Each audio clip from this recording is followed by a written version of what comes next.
Shalom, mohon dikasih Tuhan. Selamat sore, selamat berjumpa kembali di dalam perenungan firman Tuhan wanita pada sore hari ini.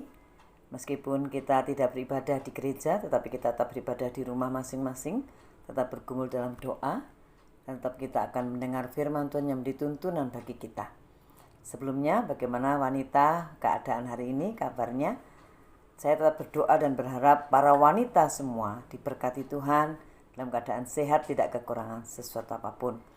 Sebelum kita mendengarkan firman Tuhan, mari kita berdoa terlebih dahulu. Bapa di dalam surga, terima kasih untuk waktu yang masih Tuhan berikan bagi kami.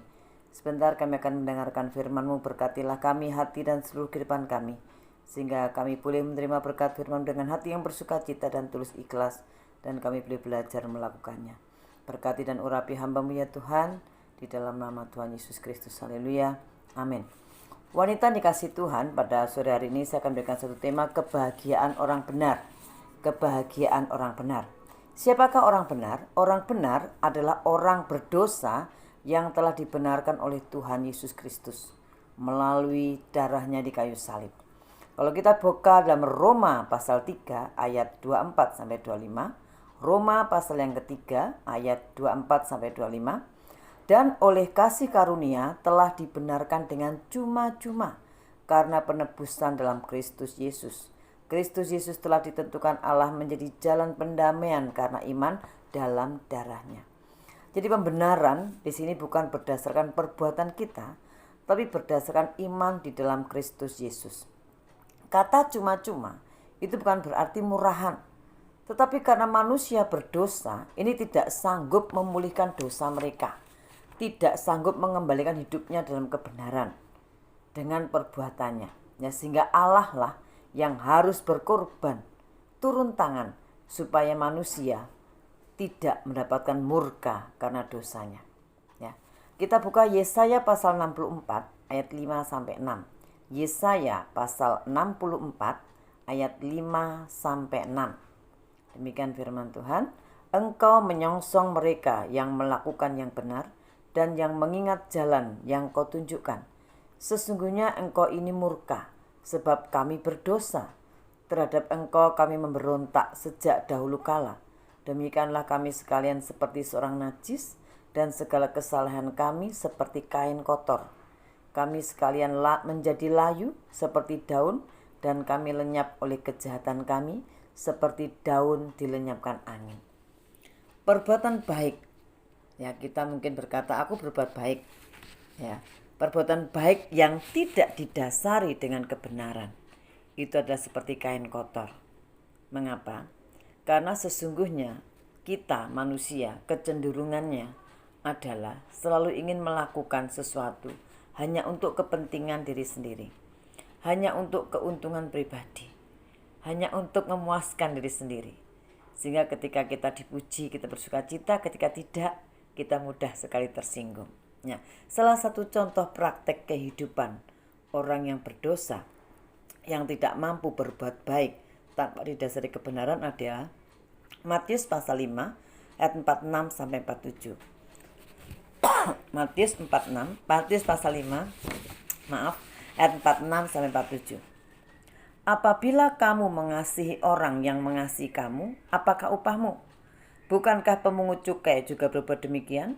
Dan apabila kamu hanya memberi salam kepada saudara-saudaramu saja, apakah lebihnya daripada perbuatan orang lain? Bukankah orang yang tidak mengenal Allah pun berbuat demikian? Jujur wanita yang kasih Tuhan, inilah sesungguhnya kita.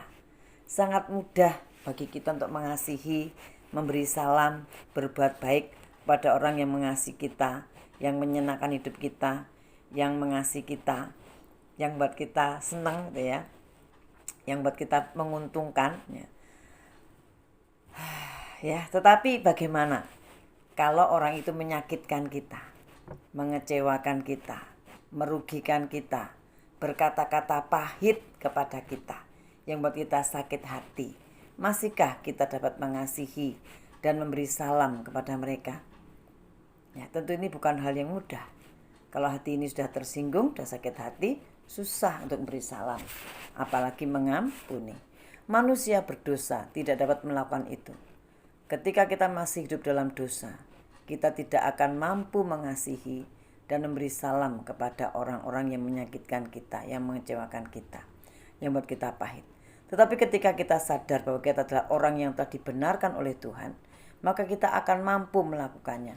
Tetap dapat mengasihi dan tetap memberi salam sebagaimana ajaran Tuhan. Kita buka Matius pasal yang kelima. Ya, Matius pasal 5 ayat 44. Matius pasal 5 ayat 44. Ini ajaran Tuhan, di mana kita akan tetap dapat mengasihi meskipun kita disakiti, meskipun mengecewakan. Matius 5 ayat 44. Tetapi aku berkata kepadamu, kasihilah musuhmu dan berdoalah bagi mereka yang menganiaya kamu. Ini pengajaran yang sangat aneh, luar biasa, tetapi ini indah. Tetapi aku berkata kepadamu, kasihilah musuhmu, meskipun itu orang yang menyakitkan kita. Kita harus mengasihi, bahkan tidak hanya mengasihi, mendoakan mereka yang menganiaya hidup kita, yang menyakiti hati kita. Kita mendoakan mereka. Wanita dikasih Tuhan, kita akan mampu dengan kekuatan Allah. Kekuatan Allah itulah yang membuat kita mampu untuk tetap mengasihi dan beri salam dengan tulus. Ya. Kekuatan Allah untuk kita dapat mengasihi dan beri salam. Apakah kekuatan Allah itu? Yang pertama adalah karena ajaran firman Tuhan. Ajaran Kristus itu yang membuat kita bisa, seperti tadi Matius 5:44, itu ajaran Tuhan. Ya, kita bisa tetap mengasihi dan memberi salam dengan tulus karena ajaran Tuhan. Jadi kekuatan Allah itu adalah ajaran Tuhan. Yang kedua, kekuatan Allah itu adalah karena kita mau mengikuti jejak teladan dari firman kebenaran. Kita mau mengikuti jejak teladan dari firman kebenaran. Artinya kita taat kepada teladan kebenaran. Mau taat kepada teladan kebenaran. Yang pertama tadi kekuatan Allah itu adalah ajaran firman. Yang kedua adalah karena kita mau mengikuti teladan dari kebenaran, itulah firman Tuhan, taat pada kebenaran. Ya, kita baca dalam 1 Petrus pasal 2 ayat 21 sampai 23. 1 Petrus pasal 2 ayat 21 sampai 23. 1 Petrus pasal 2 ayat 21 sampai 23. Sebab untuk itulah kamu dipanggil, karena Kristus pun telah menderita untuk kamu dan telah meninggalkan teladan bagimu, supaya kamu mengikuti jejaknya. Ia tidak berbuat dosa dan tipu tidak ada dalam mulutnya. Ketika ia dicaci maki, ia tidak membalas dengan mencaci maki. Ketika ia menderita, ia tidak mengancam, tetapi ia menyerahkannya kepada Dia yang menghakimi dengan adil. Kristus tidak hanya mengajar, tapi memberikan teladan bagi kita. Ketika dicaci maki, Dia diam. Yang ada adalah pengampunan. Kita mampu. Itulah kekuatan Allah. Yang ketiga, kekuatan Allah adalah karena iman kita kepada Tuhan. Karena iman kita kepada Injil, kepada kebenaran. Roma pasal 1 ayat 16 sampai 17. Roma pasal 1 ayat 16 sampai 17. Sebab aku mempunyai keyakinan yang kokoh dalam Injil. Karena Injil adalah kekuatan Allah yang menyelamatkan setiap orang percaya. Pertama-tama orang Yahudi, tetapi juga orang Yunani. Sebab di dalamnya nyata kebenaran Allah yang bertolak dari iman dan memimpin kepada iman. Seperti ada tertulis, orang benar akan hidup oleh iman. Jadi yang ketiga adalah karena iman kita kepada Tuhan. Wanita dikasih Tuhan, inilah kebahagiaan orang benar. Inilah kebahagiaan wanita yang berbahagia ya. Wanita berbahagia bukan karena yang lain, tapi karena firman. Yaitu ketika dia memiliki kekuatan, yaitu kekuatan ajaran firman. Yang kedua mentaati firman, mengikuti teladan. Yang ketiga tetap percaya kepada Tuhan, tetap percaya kepada Tuhan, firman Tuhan. Wanita yang kasih Tuhan, mari pada sore hari ini kita belajar menjadi wanita yang berbahagia.